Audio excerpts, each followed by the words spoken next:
Sungguh kami bersyukur atas kasih dan anugerah-Mu yang kami alami. Kami bersyukur atas keselamatan yang Tuhan berikan dan Tuhan anugerahkan pada setiap kami. Hari ini di hari Tuhan, hari kami boleh berbakti bersama-sama sebagai bagian daripada pekerjaan Tuhan yang kami ingin nyatakan, yaitu Injil diberitakan. Biarlah ini boleh menjadi perenungan kami bersama. Sucikan dan kuduskanlah kami. Berkatilah setiap kami Tuhan, khususnya umat pilihan-Mu ini yang boleh datang berbakti beribadah. Engkau menyatakan berkat dan kehendak-Mu, dan hamba-Mu berserah penuh atas segala anugerah dan kesempatan untuk menyampaikan firman ini. Tuhan, sucikan dan layakkanlah hamba-Mu ini.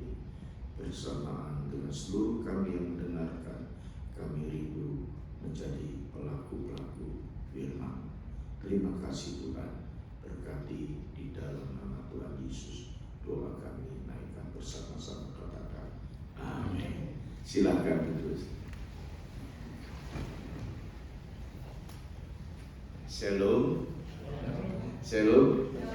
Senang sekali ikut berbahagia kalau bertemu dengan saudara-saudara seiman. Saya tadi selalu merasakan satu kesan dalam dengan jemaat di AFC ini adalah sebagai sahabat di dalam Kristus.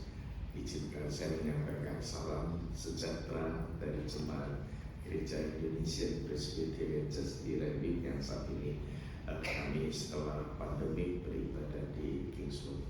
Saya dekat sekali dengan Pak Jimmy, seringkali saling mendoakan khususnya dalam pelayanan-pelayanan yang ada ke depan ini, dan saya bersyukur Pendeta Kasti boleh mendapatkan sahabat saya, boleh seringkali berkumpul berdoa bersama, dan saat beberapa waktu lalu beliau katakan dia akan ambil waktu cuti ke Indonesia dan bisa minta saya berbagi renungan. Saya katakan iya, terima kasih untuk kesempatannya. Ini adalah satu kesempatan kita boleh terus mengerjakan panggilan kita. Maka tema ini yang saya pilihkan untuk kita bersama gumuli saudara. Saudara, saya mengawali dengan sebuah peta. Kalau saudara membawa Alkitab, di bagian belakang itu ada Alkitab Dunia Perjanjian Baru. Itu adalah diambil di sana, saudara. Kenapa saya sedikit mengintroduksikan hal ini, saudara? Karena kita akan melihat bagaimana pekerjaan Tuhan, pekabaran Injil yang Allah pimpin dan Tuhan sungguh-sungguh menuntun. Bahkan seorang kesaksian daripada perjalanan misi Rasul Paulus, saudara, kita terlihat di sana, saudara-saudara. Kelihatan nggak, saudara? Kecil-kecil ya. Ini bukan automatic, jadi saya sendiri. Makanya kalau buka Alkitab sekarang harus pakai kacamata baca, ini sungguh-sungguh bisa membantu, saudara. Ya, saudara, peta ini adalah map dari dunia perjanjian baru. Ada kota-kota di situ, saudara. Ada kota-kota kecil, saudara. Di antara ini kalau saudara melihat map yang berikutnya ini, saudara, kita bisa melihat di situ ada beberapa tanda panah-panah, saudara. Ini merupakan kota-kota yang ada di mana pelayanan Paulus ada di sekitar situ, saudara. Saudara, dekat Kilikia itu ada Derbe, juga ada satu tempat yang namanya yaitu Listra, Iconium, Antioquia dekat Asia. Antioquia ini bukan Antioquia yang di sebelah kanan, yaitu ada dua Antioquia. Jadi ada dekat Syria, kita lihat gempa bumi yang beberapa waktu lalu di sana, saudara. Kita melihat di sini adalah Antioquia yang berkenaan dengan berdekatan dengan Asia, yaitu Pisidia. Saudara, kalau perhatikan ini ada perjalanan sekitar awal pada waktu Paulus mengabarkan Injil misi. Kenapa saya mengambil ini, saudara-saudara? Melihat perjalanan Paulus, saudara, di dalam pembacaan teks kita, kenapa gereja yang pertama dalam perjalanan misi ini yang berdiri adalah yang mendapatkan surat pertama ini sebelum Tesalonika atau sebelum Korintus atau Korintia, yaitu di dalam provinsi Makedonia itu ke atas, itu ada satu dekat Neapolis, tadi dibacakan di ayat 4, 5, 6. Kita perhatikan di sana, itu ada kota yang dimana jemaat Filipi berdiri. Saya mengambil bagian ini kenapa? Saya ingin mengajak kita melihat bahwa setiap perkabaran Injil yang terjadi ataupun setiap pelayanan pekerjaan Tuhan yang dialami oleh Paulus, itu kalau kita perhatikan saudara, ini ada dalam satu tujuan daripada Allah di dalam pelayanan sebagai Rasul Paulus di sana. Saudara perhatikan saudara, ada beberapa prinsip rohani saudara. Yang pertama saudara, mengapa justru Filipi yang pertama mendapatkan surat ini? Mengapa berdiri gereja yaitu di provinsi Makedonia?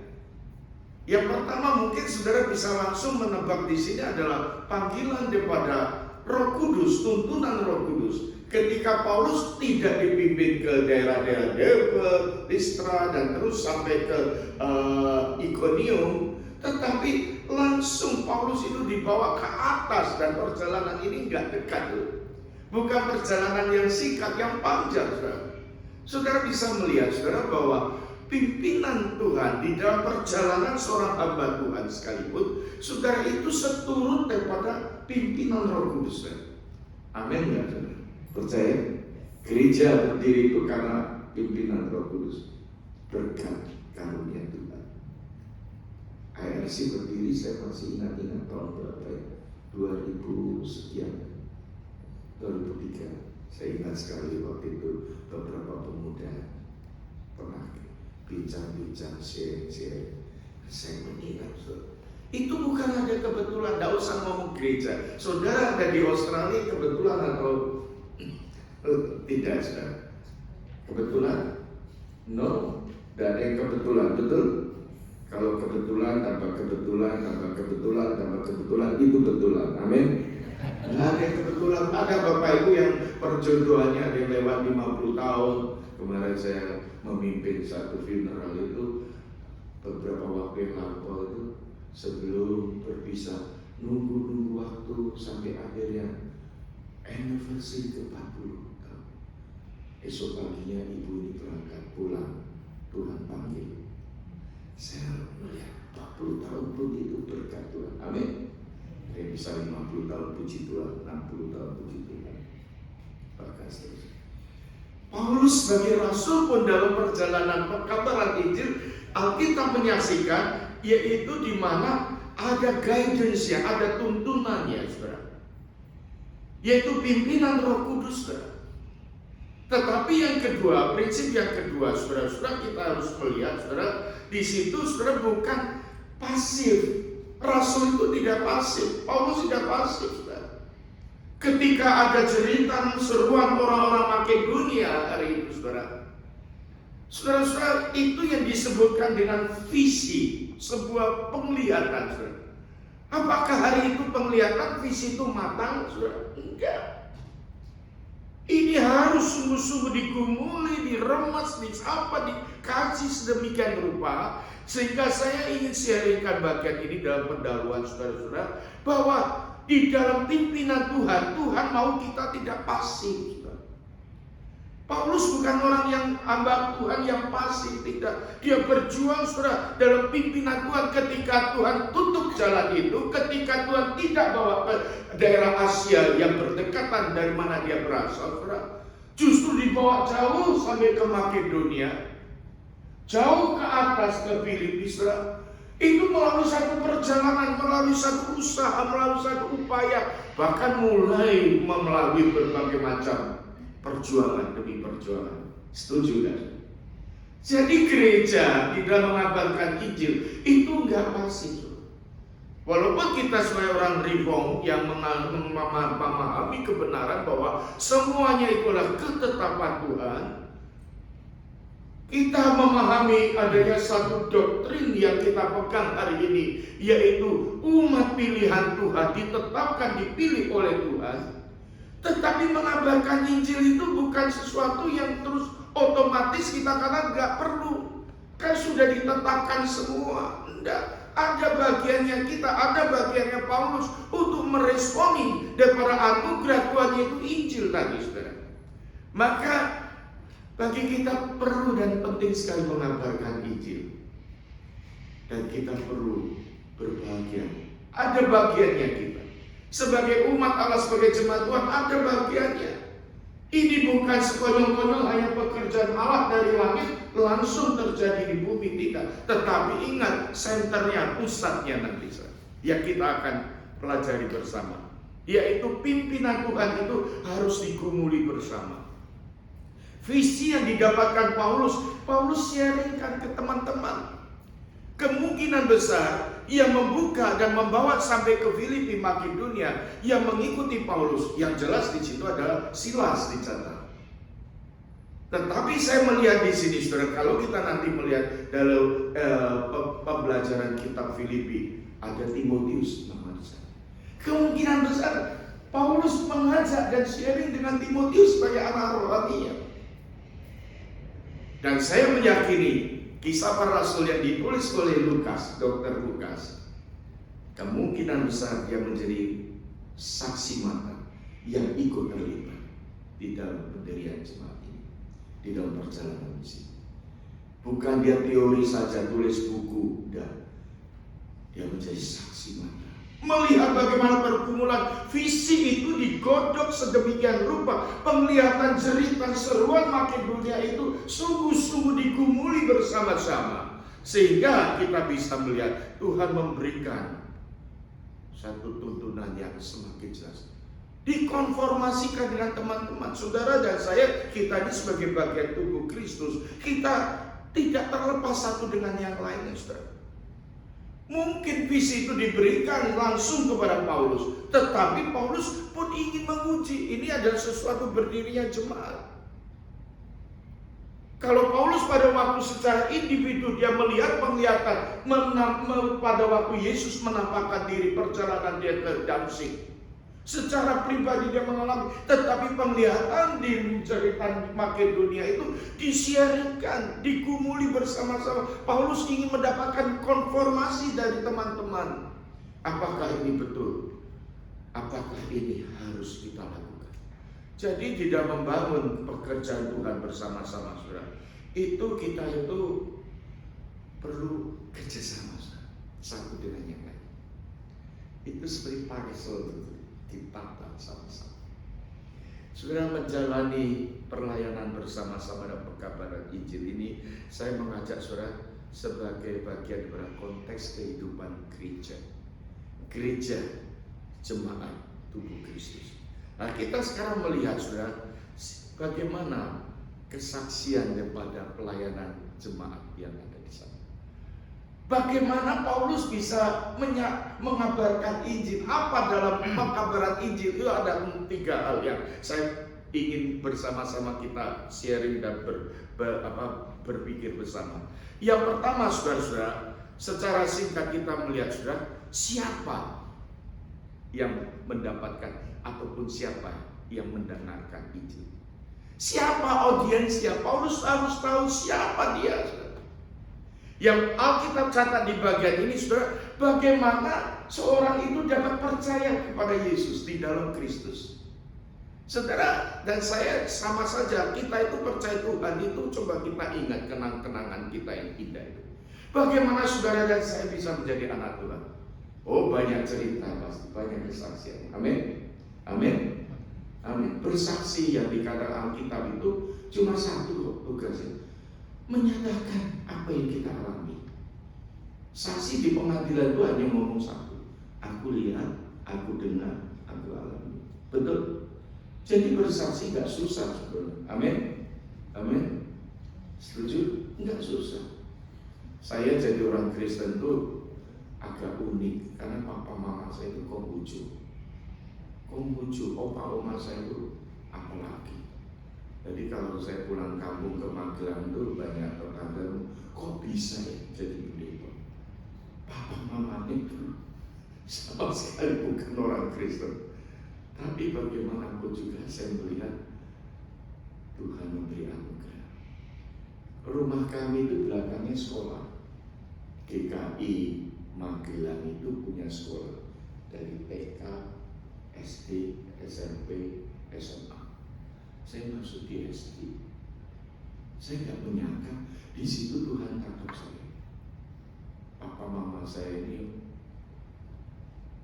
di samping bukan orang percaya, hidupnya nggak bahagia, nggak harmonis.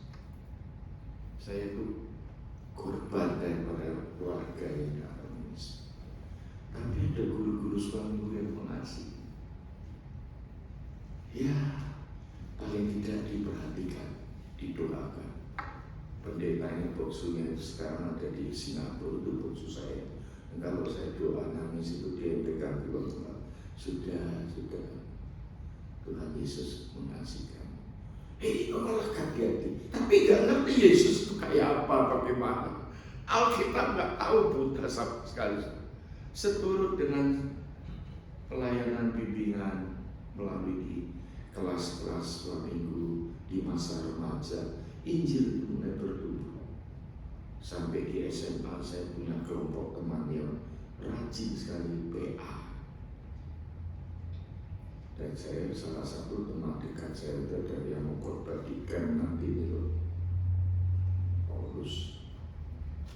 Saya jadi ingat semua. Kok bagaimana, siapa yang Tuhan tangkap sekarang? Di sini di catatan Alkitab kita itu seorang ibu namanya Lydia.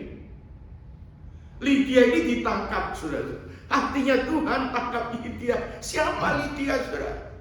Perhatikan, kalau sudah melihat catatan Alkitab, saudara. Lydia ini dijelaskan, diterangkan. Lydia yang mendengarkan. Ia seorang penjual kain ungu. Penulis memakai satu kata keterangan yang harus kita perhatikan. Pasti ada maksudnya. Lydia itu penjual kain ungu, artinya dia seorang businesswoman, dia seorang pekerja sukses. Kenapa? Karena dagang kain ungu itu perdagangan yang tingkatnya tinggi. Kain ungu itu biasanya marketnya, audiensnya orang yang pakai itu bangsawan-bangsawan, maka ada kain ungu. Kain ungu ini adalah kain yang mahal sekali, saudara, yang sangat dikenal dan dipakai oleh orang-orang yang ada di tingkat-tingkat bangsawan, saudara. Orang-orang yang ekonominya tinggi. Ibu-ibu yang ada di kerajaan-kerajaan itu yang memakai pejabat-pejabat, saudara.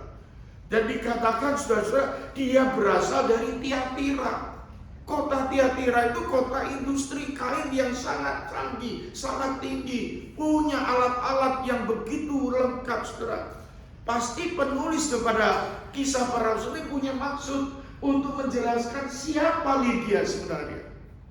Injil itu sampai diberitakan kepada Lydia. Lydia itu adalah seorang yang boleh dikatakan bukan Yahudi, dia bukan orang Yahudi, dia non Yahudi.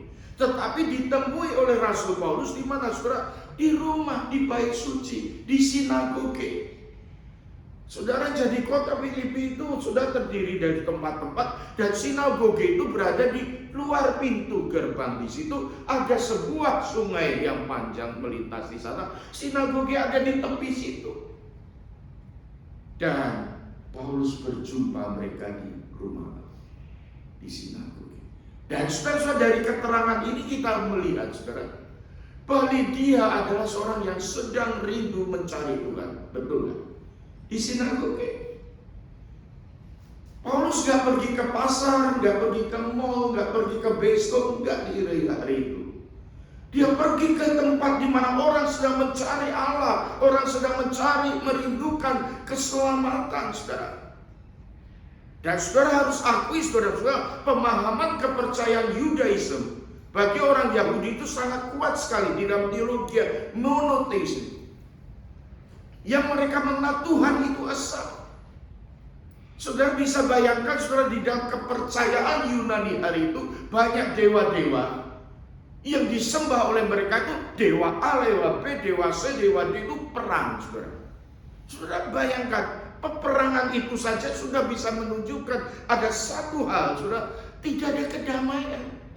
Perang itu nggak bawa kedamaian, saudara.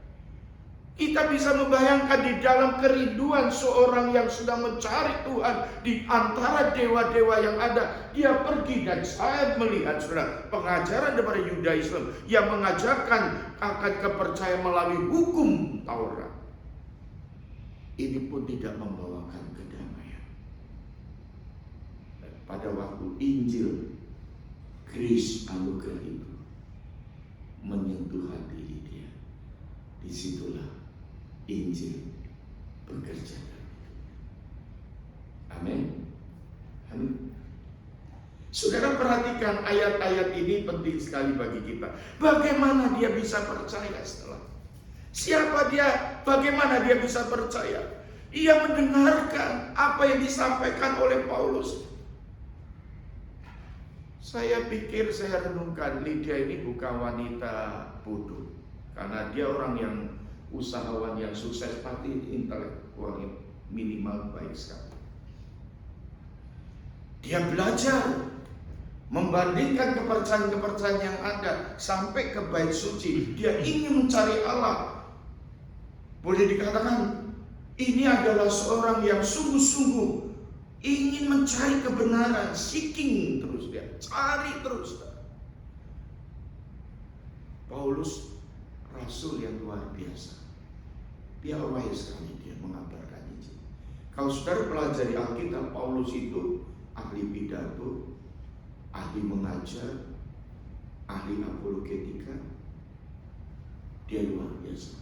Talentanya banyak, saudara. Tetapi saudara perhatikan di sini, saudara, ketika mendengarkan ia seorang penjual kain ungu dari kota Tiatira yang beribadah kepada Allah di bait suci, Tuhan membuka hatinya. Saudara perhatikan kata yang penting ini. Tuhan membuka hatinya sehingga ia memperhatikan apa yang dikatakan oleh Paulus. Saudara perhatikan, saudara, ini kata yang saya harap saudara renungkan baik-baik, saudara. Saudara, di dalam mengabarkan Injil, saudara, itu bukan semata-mata usaha upaya kita. Sepandai-pandainya Rasul Paulus, saudara, kalau Tuhan gak buka hati Lydia, tidak terjadi keselamatan yang kita saksikan. Amin. Jadi pertobatan manusia, orang berdosa ini, itu pekerjaan Tuhan. Jadi yang mengabarkan Injil apa, Pak Pendeta?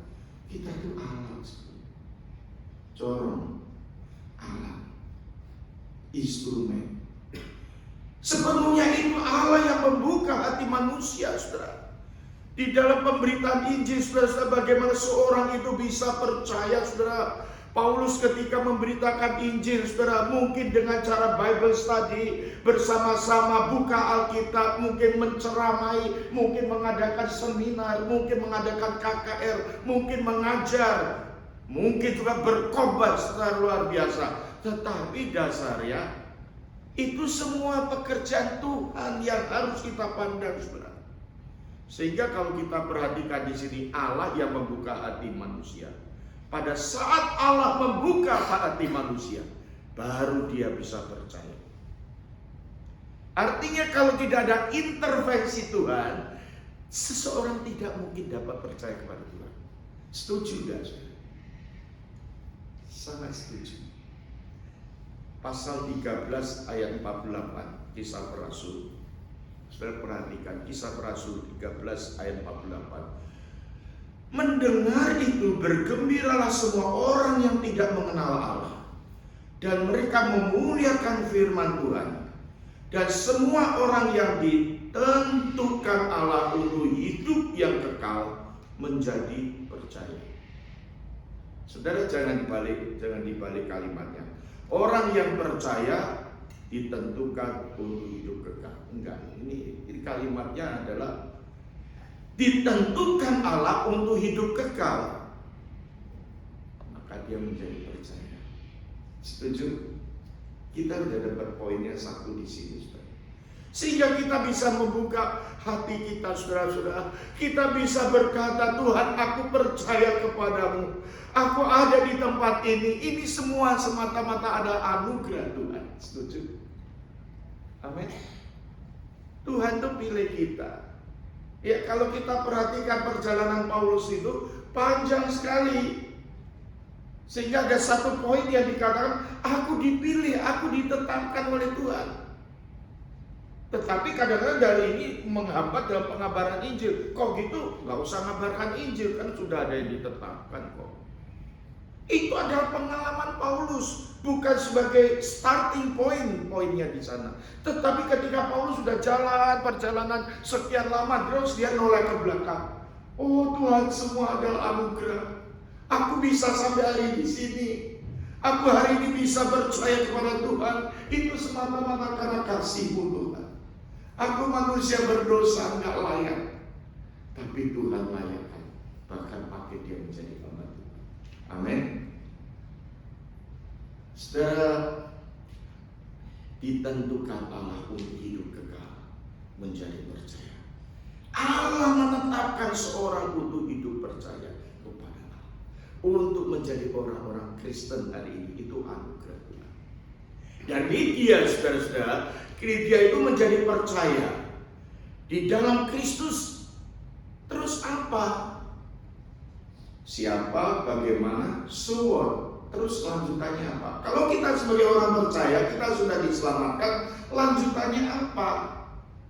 Saudara, mari kita sungguh-sungguh melihat poin yang ketiga ini. Bapak, Ibu, dan saya, bagaimana kita bisa tidak kehilangan kegairahan hidup rohani kita. Kita bertanya, untuk apa saya diselamatkan? So, saudara-saudara, Injil yang kita dengarkan melalui firman Tuhan, melalui Injil ini yang kita terima, saudara. Saudara perhatikan Lydia di sana.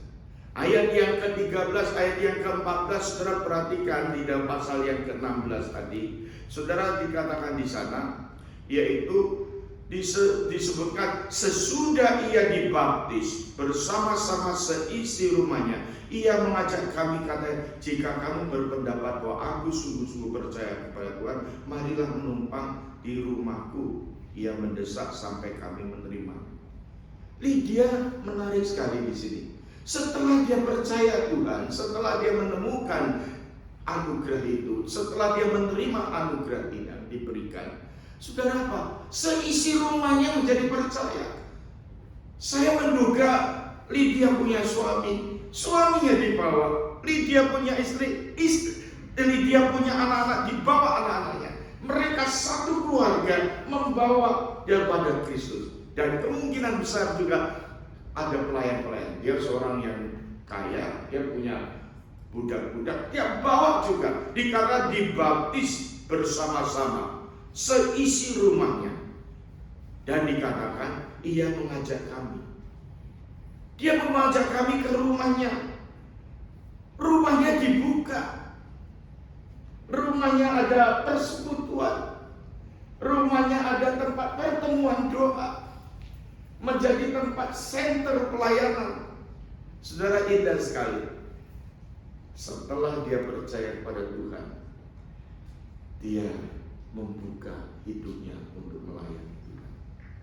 Saudara, biarlah sejalan dengan anugerah yang kita sudah terima hari ini, mari kita melanjutkan pelayanan kita. Mungkin Bapak Ibu tidak bisa berkorban, tapi kita mempunyai talenta masing-masing. Betul kan? Betul? Setiap orang diberi talenta, betul? Karunia ibu-ibu, oma-oma, tante-tante. Saya senang sekali kalau menyaksikan oma-oma, tante-tante.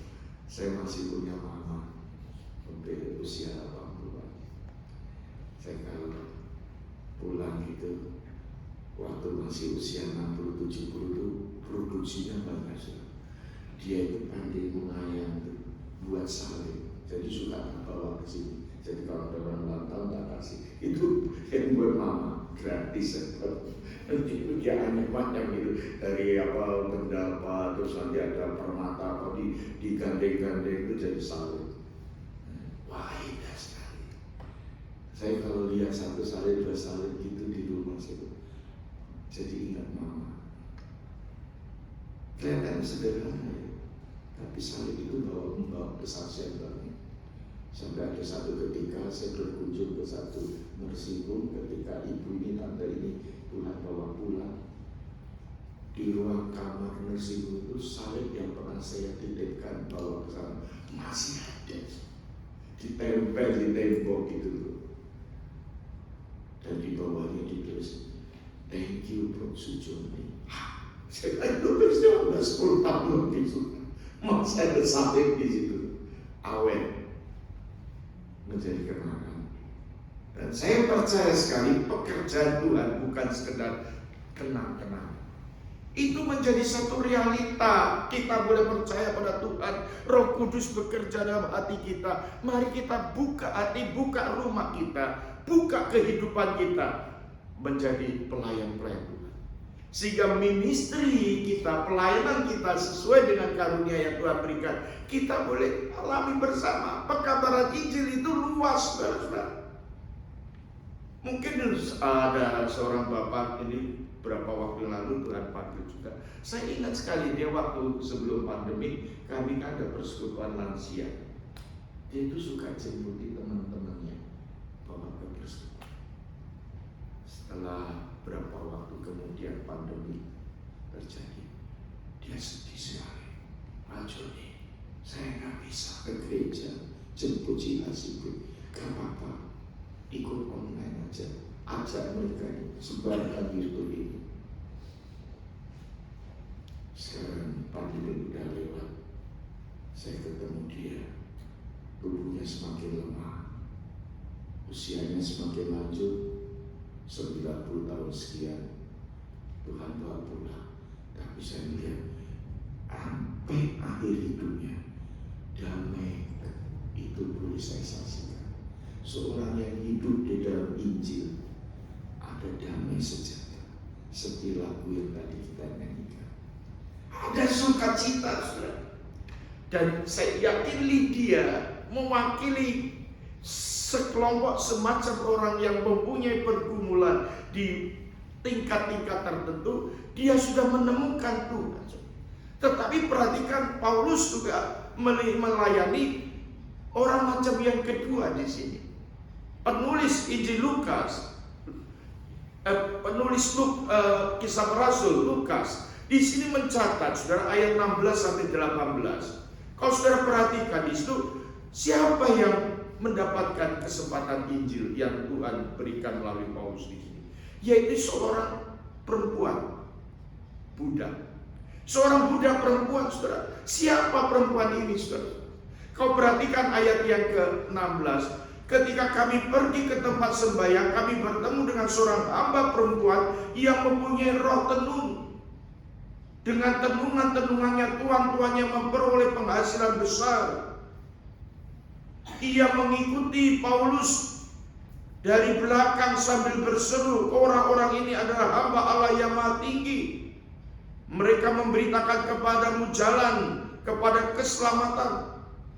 Hal itu dilakukannya beberapa hari lamanya. Tetapi ketika Paulus tidak tahan lagi akan gangguan itu, ia berpaling, katakan, dan berkata kepada roh itu, "Demi nama Yesus Kristus, aku menyuruh engkau keluar dari perempuan ini." Seketika itu juga keluarlah roh itu.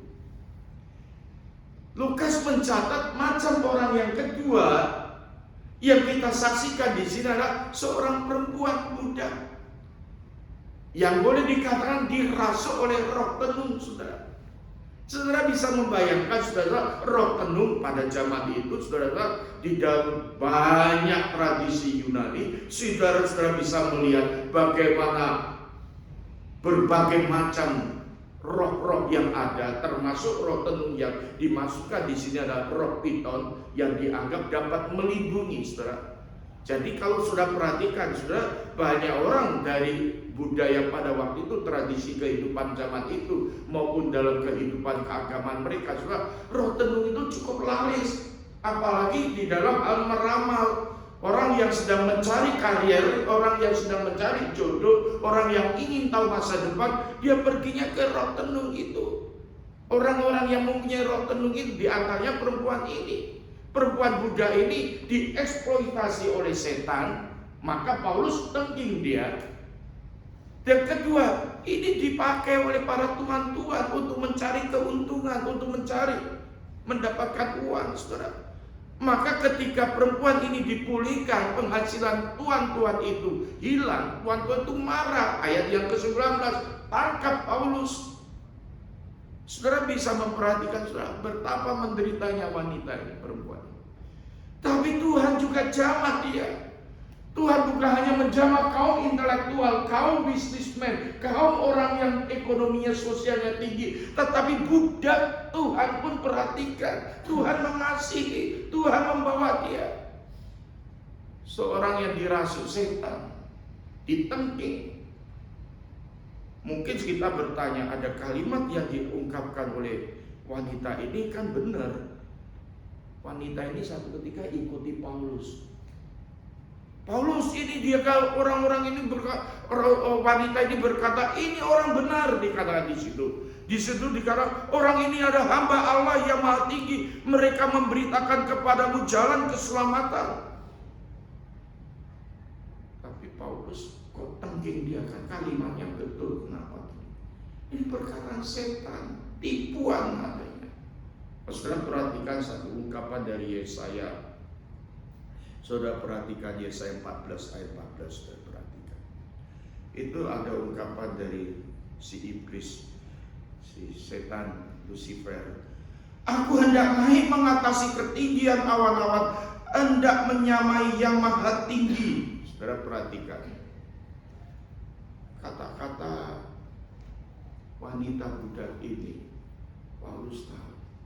Ini dapat membawa ke dampak yang bahaya sehingga seakan-akan dia benar ini. Orang-orang bisa ikut wanita. Paulus sadar. Tapi kita melihat kok beberapa hari didiamkan oleh Paulus. Paulus orang yang berhikmat. Enggak gegabah, enggak sembrono. Dia enggak mau langsung frontal. Dia tunggu timing yang tepat. Dia tunggu masa yang tenang. Dan dia berkata, di dalam nama Yesus, keluar.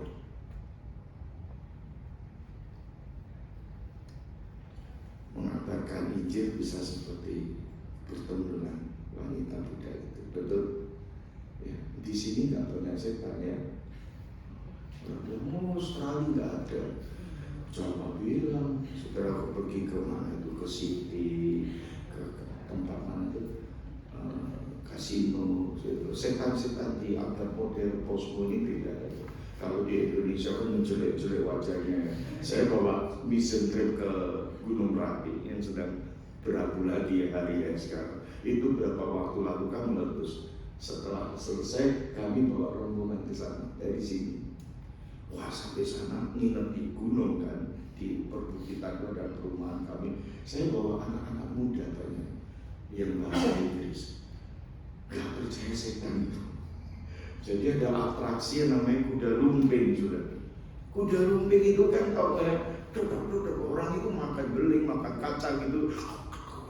Wah, di sini semua fun, lihat semua mau dideketi sudah. Saya bawa dua nurse perawat. Ada dua yang sedang dideketi dia. Jangan didekati, agak jauh. Kenapa? Bahaya. Apanya bahaya? Ada setan. Mana ada setan?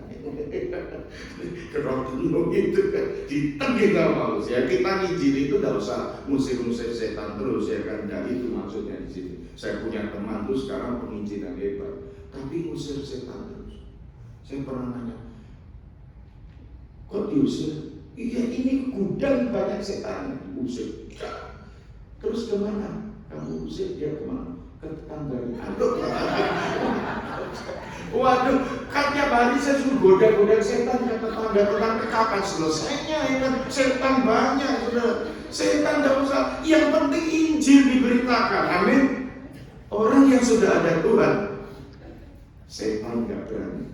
Amin. Nanti baca 1 Yohanes 4 ayat 4 ya kan. Roh Allah lebih besar dari roh-roh yang lain. Jadi yang penting di situ. Tetapi dalam level tertentu, Paulus tahu ini harus ditengking, ganggu sekali ini, sudah. Menarik sekali pengabaran Injil itu indah. Yang saya masukkan demikian, saudara. 3 hal yang kita bisa merenungkan. Injil itu untuk semua macam orang. Semua macam orang. Semua macam orang, termasuk siapapun dia. Golongan apapun juga. Bangsa apapun juga. Ini yang pertama. Yang kedua, mari kita menginjili kepada semua macam orang itu dengan bijaksana. Mari kita bisa menginjili dengan kaum intelektual, kita bisa menginjili kepada kaum yang sederhana. Tapi di zaman posmo ini kita menghadapi penginjilan kepada orang yang pragmatis, orang yang menganut hal-hal yang pluralisme yang kuat sekali di kota kita ini, di negara kita ini. Semuanya dianggap benar, saudara. Kita berhadapan, Injil perlu disampaikan dengan cara yang diberitakan dengan bijaksana, dengan berani, dengan jelas. Dan yang ketiga, mari kembali ke pendahuluan tadi, bergantunglah pada Roh Kudus. Relasi kita dengan Tuhan, ini poin yang penting, saudara. Kira ini boleh membawa kita untuk menggairahkan kita, membakar kita, memberikan kita semangat untuk melayani, berkorban, berkobar-kobar untuk mengabarkan Injil. Banyak orang Kristen enggan mengabarkan Injil.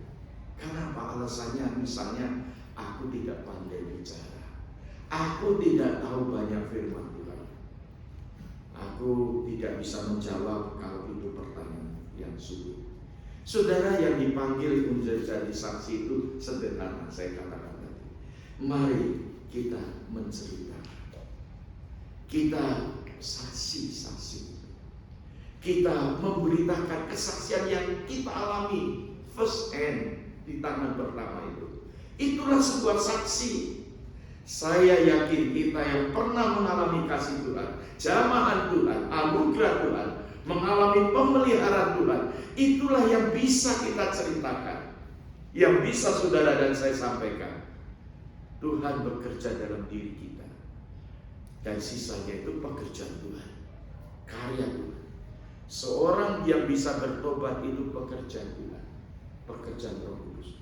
Namun jika seorang sudah bersaksi, orang itu tidak mau bertobat, saudara-saudara, yang penting kita sudah melakukannya. Itu yang diajak untuk kita bisa terus menggairahkan pelayanan kita. Itu ada bagian Tuhan. Bersaksi, memberitakan Injil, dan orang tersebut bisa percaya, itu pun berkat Tuhan, anugerah Tuhan. Kita itu alatnya. Sehingga ada yang mungkin yang sukses menjadi seorang pemimpin, menjadi seorang pekabar Injil. Mari kita jangan sombong, saudara. Itu pun pekerjaan Roh Kudus. Saudara dan saya dipanggil untuk tidak malu memberitakan Injil, karena Injil adalah kekuatan Allah yang mengubah dan menyelamatkan semua orang percaya. Amin. Ya Tuhan berkati. Mari kita berdoa.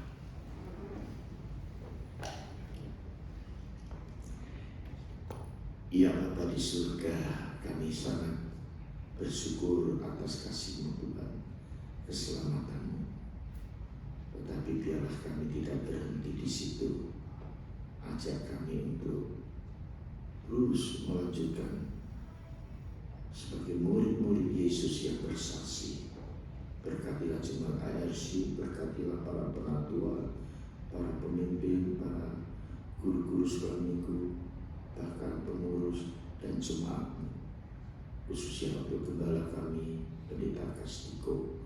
Tuhan memberkati hamba-Mu ini. Tuhan menyertainya selalu.